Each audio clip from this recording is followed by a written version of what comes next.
Vous attendez l'appel d'un employeur suite à votre candidature et c'est beaucoup trop de stress.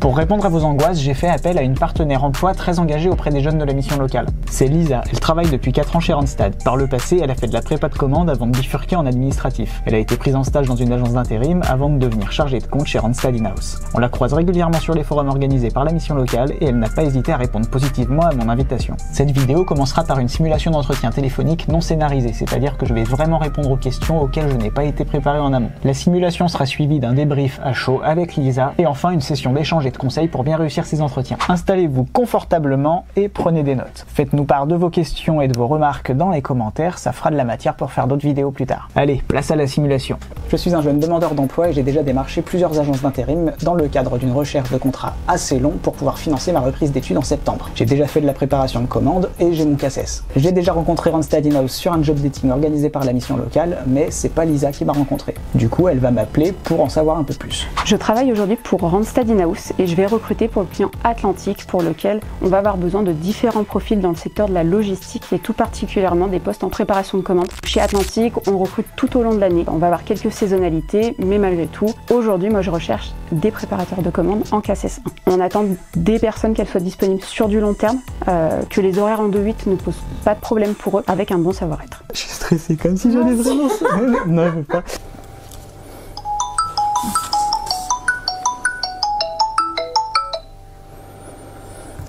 Oui, allô? Oui, bonjour Adrien. Oui, bonjour. Oui, bonjour Lisa, Randstad In-house.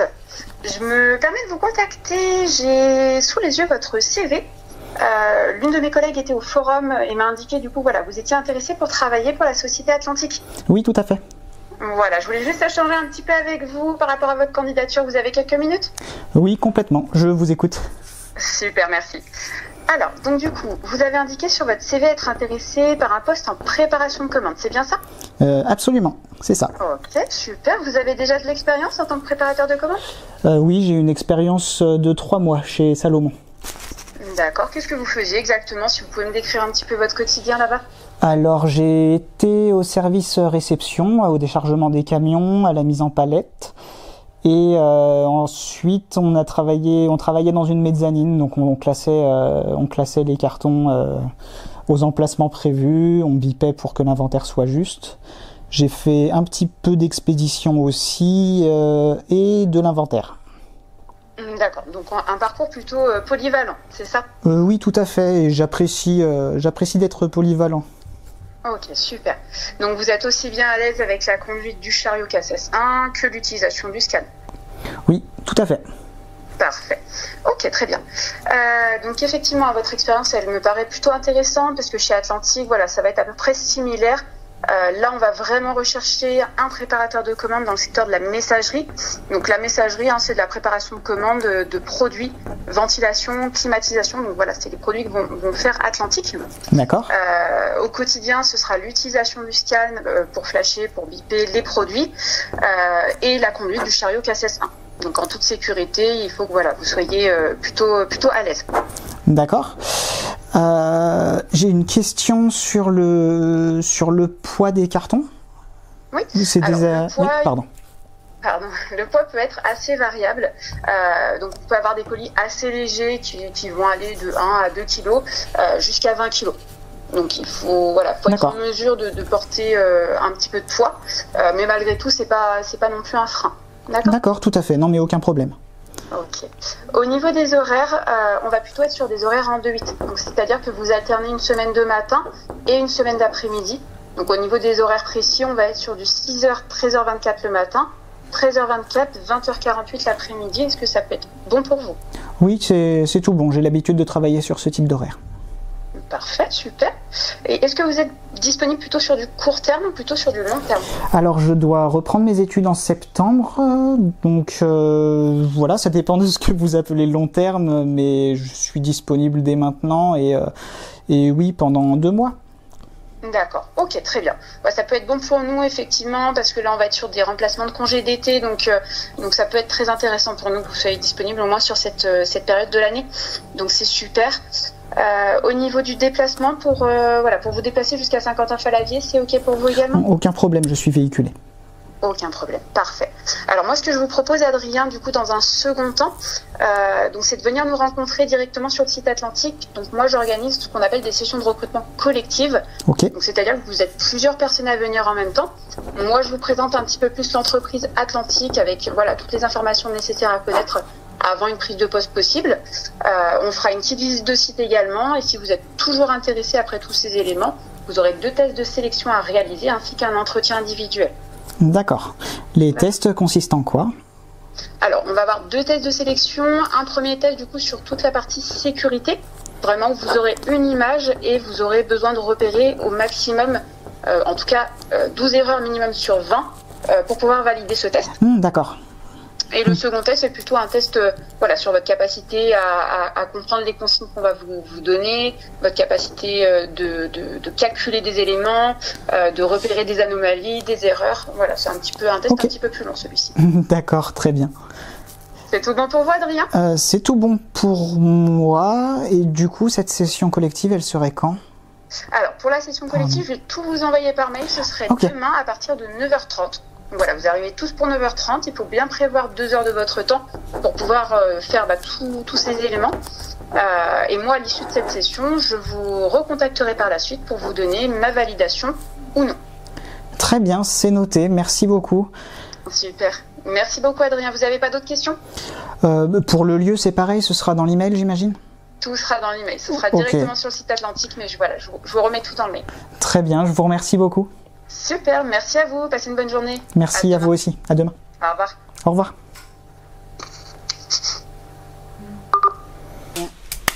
Et j'ai éclaté un moustique. Et non, il est là. Et non. Ah non. Alors, cet appel. Écoute, plutôt concluant. Si tu avais été un réel candidat, je t'aurais tout à fait convoqué pour la prochaine session de recrutement. Ok, cool. C'est plutôt positif. Cool, mais il y avait peut-être des petits points. Alors, il n'y a pas forcément des mais en tout cas, je vais rebondir sur des éléments que tu as dit et qui sont très bien à redire lors d'un entretien téléphonique ou un entretien réel, pour le coup. Tu as beaucoup développé du coup sur ce que tu as fait, dans quelle entreprise, les différents postes que tu as pu occuper. Et du coup, ça montre un petit peu la polyvalence que tu as eue. Et c'est vrai qu'aujourd'hui, la polyvalence, elle est quand même très recherchée dans beaucoup d'entreprises. Et ça, c'est un vrai plus. Ok. Donc, en tout cas, moi, j'ai plutôt apprécié tes réponses par rapport à ton expérience. Ce qui a été bien aussi, c'est que tu m'as posé des questions avant même qu'on ait terminé d'échanger. Je me demandais si c'était déjà pertinent de poser des questions à ce stade-là. Ouais. Tu peux. Ok. Tu peux. Après, c'est vrai que nous, on a beaucoup de questions, donc tout dépend comment, voilà, si déjà dans ce que j'ai pu dire, ça a répondu à tes questions ou pas. Mais en tout cas, tu peux le faire. Mais surtout à la fin, lorsqu'on te dit est-ce que tu as des questions, quelqu'un qui va poser des questions, c'est toujours plus intéressant parce que voilà, ça peut être des choses auxquelles on n'a pas répondu. Ça montre que tu es intéressé par le poste et les conditions peut-être, voilà, ce genre de choses. Okay. Je dirais aussi ce qui peut être à éviter lorsque tu as des questions au téléphone, c'est de répondre simplement par oui ou par non. Toujours développer, quelle que soit la question, tout simplement parce que ça donne du contenu et nous, ça nous montre aussi un petit peu voilà, ton intérêt pour l'entreprise, ton intérêt pour le poste de travail. C'est bizarre comme terme, mais ça solidifie un petit peu l'échange, en fait, ça met du concret. Oui, complètement. Et à la fin, tu fais bien aussi de reposer des questions sur, voilà, moi je t'ai dit, on est en session de recrutement pour Atlantique, tu es convié, tu m'as redemandé l'heure et le lieu. Et tu m'as demandé si je t'envoyais bien un mail pour reboucler avec toi, donc ça c'est super important aussi de toujours confirmer cet élément, histoire d'être sûr que tu as tous les éléments pour venir en session. Ok. Et par contre, oui, du coup, tu m'as dit tout à l'heure, j'ai reposé des questions sur des trucs qu'en fait tu m'avais déjà donné. Oui. Alors effectivement, à un moment, je t'ai dit qu'on se retrouverait pour une session de recrutement directement sur le site Atlantique et tu m'as reposé la question. Et oui. Mais c'est pas grave. C'est pas grave. Et oui, parce qu'en fait, au lieu de lieu, c'est pas lieu que je voulais dire, c'était adresse. Ah. Et du coup, voilà. Mais t'allais pas redonner l'adresse du machin dans une vidéo de la mission locale, ça n'a aucun sens. Tout à fait. Mais d'accord. Je t'enverrai un mail avec tous les éléments. Ok. C'est passé inaperçu que je galérais parce que mon stylo a bavé. Alors, c'est le dernier conseil que j'ai à les donner. Surtout, éviter les stylos qui bavent. Tu vas avoir des stylos propres pour prendre des belles notes. Là, ouais, voilà, ce type d'entretien, on est d'accord que c'est pour déblayer un petit peu le terrain avant de recevoir les gens sur un vrai entretien. On est susceptible de reposer les mêmes questions une fois face à face. Oui, tout à fait. Ok. C'est ça. Et effectivement, comme tu dis, c'est une première approche parce que nous, ça va nous éviter de, entre guillemets, de perdre du temps, mais pour toi aussi, si par exemple, tu n'as pas le KSS1 et qu'on va recruter des profils sur du KSS1, en posant cette question, moi tout de suite je vais m'apercevoir si tu peux postuler à ce poste-là ou pas. Ok. Voilà. Bon. Merci pour ce débrief à chaud. Autre chose? Non, écoute, on a une vraie session de recrutement demain, donc si tu veux venir, Non, je suis bien à la mission locale. Franchement, ça va. Il y a quelques questions que j'aimerais te poser, puisque le but de cette vidéo, c'est vraiment de dédramatiser cet entretien téléphonique. Le téléphone, c'est super stressant. Voilà, j'espère que je me suis pas bavé sur le front. Tu as un petit peu de... Pour de vrai? Non, c'est pas vrai. Est-ce que, dans le cadre de l'intérim, la plupart du temps, c'est déjà très bon signe si on nous a rappelé? Est-ce que c'est gagné d'avance ou pas tant que ça? Alors, je dirais que rien n'est gagné d'avance. Moi, par exemple, je vais passer beaucoup d'appels parce qu'on va essayer de recruter un maximum de candidats. Et pendant l'entretien téléphonique, on peut avoir des éléments qui vont nous faire dire malheureusement, on ne pourra pas valider la candidature. Mais malgré tout, j'ai envie de te dire oui, quand même. C'est quand même plutôt bon signe si on vous rappelle, si on vous convoque. Ça reste un appel téléphonique, il ne faut pas trop stresser non plus. En face de vous, enfin en tout cas au bout de la ligne, vous avez des personnes comme vous, on a des personnes comme vous et moi. Je me suis un petit peu perdue. Oui, t'inquiète pas. Mais c'est pas ouf. on va garder ces séquences un peu rigolotes. Non, mais des personnes comme vous et moi. Non, mais c'est ça, ce que tu veux dire, c'est pas oublier qu'en face c'est un humain aussi. Voilà. Et c'est quelque chose que j'ai dit dans une vieille vidéo de la mission locale, parce que je fais des vieilles vidéos de la mission locale, ça fait bientôt 9 ans que je suis là. Non, ça fait un peu plus de 8 ans. Mais le temps que je fasse le montage, on s'en fiche. Non, cette histoire de pas oublier l'humain, c'est aussi que le recruteur, il joue quelque chose de très important aussi. Puisque toi, c'est ton métier de trouver les bonnes personnes. Donc, si tu foires, bon, c'est pas terrible. Après, c'est un premier filet. Tu vois, le deuxième, c'est le fait de les rencontrer. Et puis, le troisième, c'est les tests. Donc, on a quand même pas mal de filets avant de s'apercevoir si c'est une personne qui va être plutôt contente du poste ou pas. Et pour qui nous aussi, on va être content ou pas. Voilà. Complètement. Ça arrive que les entretiens par téléphone, ce soit beaucoup plus select que ça. Et ça m'est arrivé, c'est l'anecdote dont je te parlais. Je me suis dit, non, il faut pas que je lui raconte, il faut que je lui raconte devant les caméras, parce que je suis un communicant. Pardon. Une fois, j'avais postulé pour faire du démarchage dans la rue pour une ONG. Pour une ONG. Ok. Voilà, le thème était important pour moi et tout, je me suis dit ouais c'est trop cool, bon ça va être stressant d'aller apostropher les gens dans la rue parce que franchement ils ont pas le temps et tout, mais j'ai envie de faire ça. Et on m'appelle, l'offre c'était spécifié formation en amont, tout ça, donc je me dis bon ok je vais être formé pour le faire, let's go, et puis franchement qui a envie de faire ça? On m'appelle et première question, et du coup vous allez leur dire quoi aux gens? Et moi je me suis retrouvé comme ça. Pour tout vous dire, je comptais sur la formation en amont pour avoir un discours bien rodé. La recruteuse m'a répondu, pour tout vous dire, on a des candidats qui sont plus préparés que vous. Ah mince. Je me suis fait... Bon, voilà. Ah oui. Humiliation. Alors... Mais là, pour le coup, c'était un entretien plus select et je pense qu'ils allaient moins faire d'entretien physique par la suite. Mais pour le coup, j'étais pas prêt. Du tout. En fait, c'est ça. Tu as des entreprises, effectivement, qui font tout le gros de l'entretien par téléphone. Et donc là, effectivement, il y a des questions qui sont plus poussées. Et d'autres, pour le coup, comme nous, aujourd'hui, où on va avoir des questions, on va dire, de base, pour établir une base et être sûr que le profil corresponde bien au poste en adéquation. Et après, il y a un second temps où là, on va vous recevoir et là, on se fait une idée un peu plus poussée. Ouais. Mais effectivement, comme tu l'as très bien dit, ça peut être l'inverse. Il y a vraiment différents cas de figure. Malheureusement, on ne peut pas se préparer à tout. Il faut être le plus près possible en connaissant son expérience, en sachant parler de soi. Ça, c'est super important parce que malgré tout, que ce soit un entretien court ou long, dans tous les cas, tu vas avoir à parler de toi. Mais voilà, tu n'es jamais à l'abri de savoir si ça va être un entretien long ou pas. Oui, c'est pas... Ils préviennent pas avant. Non, ils ne préviennent pas avant.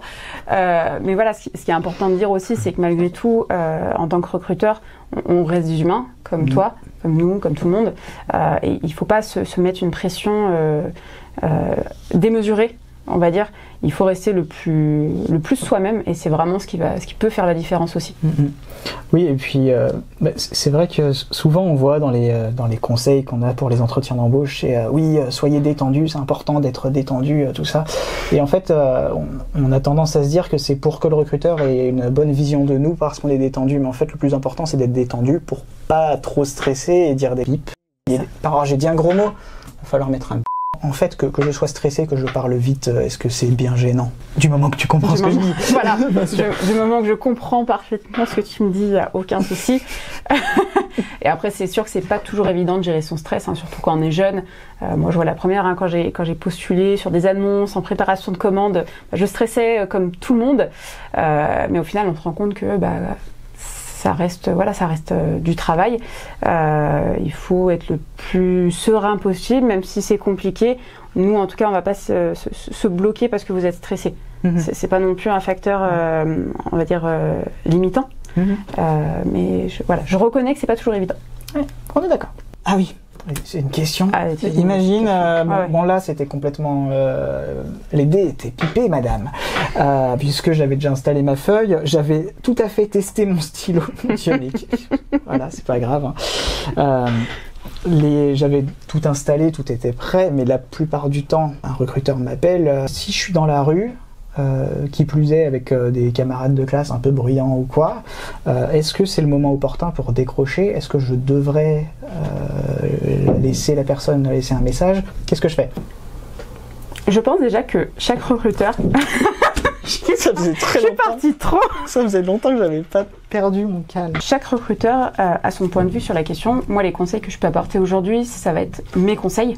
Ça va pas être forcément les conseils de chaque recruteur. Donc à adapter, j'ai envie de dire, en fonction de soi. Ou en tout cas, quand je passe un coup de téléphone et que la personne est dans le métro ou au volant ou autre, moi je préfère tout simplement qu'on me dise écoutez, je suis pas dans une situation adaptée pour vous répondre, je me permettrai de vous rappeler dans quelques minutes, dans quelques instants, plutôt que continuer une conversation inaudible. Ça m'est arrivé ne serait-ce que ce matin où quelqu'un était dans le métro, donc on entend le bruit du métro, le bruit des gens autour, et qui continue à parler, je n'entendais strictement rien. C'est plus agaçant qu'autre chose, donc autant mettre fin à l'appel et de dire que tu rappelles plus tard. Ouais, d'accord. Ça, c'est plus adapté. Après, le fait de ne pas décrocher non plus, nous, dans l'idée, on va laisser un message. Donc, tu peux soit décider de ne pas décrocher et de me rappeler rapidement après, ou soit décrocher et de m'indiquer que tu ne peux pas répondre. Les deux sont OK. Ok. Est-ce que tu as une anecdote à nous raconter? Alors, oui. Ça m'arrive souvent. Je vais appeler quelqu'un qui a postulé, par exemple, sur une annonce. Et au lieu de trouver du coup le candidat en question, j'ai souvent sa maman ou son papa qui répond à sa place et qui fait l'entretien clairement à sa place. Donc moi tout de suite, quand je comprends que ce n'est pas la personne, le candidat en tout cas que j'ai en face de moi, je demande à parler à la personne en question. Mais on a des fois des mamans qui sont quand même très protectrices et qui veulent continuer l'entretien malgré tout. Les jeunes ne savent pas se vendre, vous savez. Du coup c'est important pour être sûr que tout soit bien. Ça c'est sûr. Là c'est sûr que la maman elle sait mieux que quiconque, mais malgré tout ça c'est vraiment quelque chose à pas faire. Il faut vraiment prendre le téléphone, appeler, plutôt que de laisser quelqu'un d'autre le faire, parce que ça montre clairement le côté que la personne n'est pas prête. En fait j'ai des anecdotes, mais c'est pas forcément sur des coups de téléphone, tu vois, c'est plutôt sur des job dating, des choses que j'ai vécues, et quelqu'un qui part en fait en plein milieu d'une conversation avec... Excusez-moi, je parle? Non. Ne faites pas ça. C'est quoi ton meilleur conseil pour les jeunes qui attendent l'appel d'un recruteur? Alors, je ne vais pas avoir un conseil, mais plusieurs. Déjà, je dirais, c'est d'être disposé à recevoir cet appel, être dans un lieu calme pour éviter justement le brouhaha à côté qui peut déconcentrer. S'il a la possibilité de prendre des notes, c'est un plus aussi, pour éviter de reposer des questions peut-être que le recruteur a déjà expliquées. Voilà. Et je dirais le conseil le plus important, éviter les stylos qui bavent. C'est de rester détendu le plus possible, mais pas trop quand même. C'est-à-dire attention au vocabulaire qu'on peut employer, par exemple. Oui, c'est sûr. Voilà. Mais vraiment rester soi-même pour montrer finalement la meilleure facette de soi. Ok. Voilà. Merci pour ces... Merci pour ces bons conseils. Voilà. C'est tout. Je cherchais juste le mot bon. C'est pas grave. On arrive en bout de séquence. Merci. Merci pour ta participation à cette vidéo. Je t'en prie. C'était la première fois que tu faisais un projet vidéo? Oui, tout à fait. Première fois. Ça va? Le stress est redescendu? Ça va. Peut-être pas la dernière, si jamais. Ben non, en vrai, il y a des occasions marrantes. Bon, c'est dur de recruter sur la logistique. Il y a quand même du candidat. Ouais. Alors, sur le secteur de la logistique et particulièrement le bassin de Saint-Quentin-Fallavier, effectivement, on est sur du recrutement qui est un petit peu complexe. Mais malgré tout, voilà, c'est du travail au quotidien. On y arrive, mais c'est vrai que, voilà, par le biais de votre aide aussi, Partenaire Emploi, ça nous aide aussi justement à avoir un petit peu plus de visibilité et pouvoir aussi avoir des bons candidats de votre part. Donc voilà. Bon, merci beaucoup Lisa. Je t'en prie. Et puis à une prochaine fois pour d'autres aventures. Avec plaisir. Et c'est la fin de cette incroyable vidéo. Surprise. T'es pas prête. C'était le but. Merci d'avoir regardé. On se retrouve bientôt pour une partie 3 sur le répondeur téléphonique. Je te laisse dire au revoir. À bientôt. Attends. À bientôt.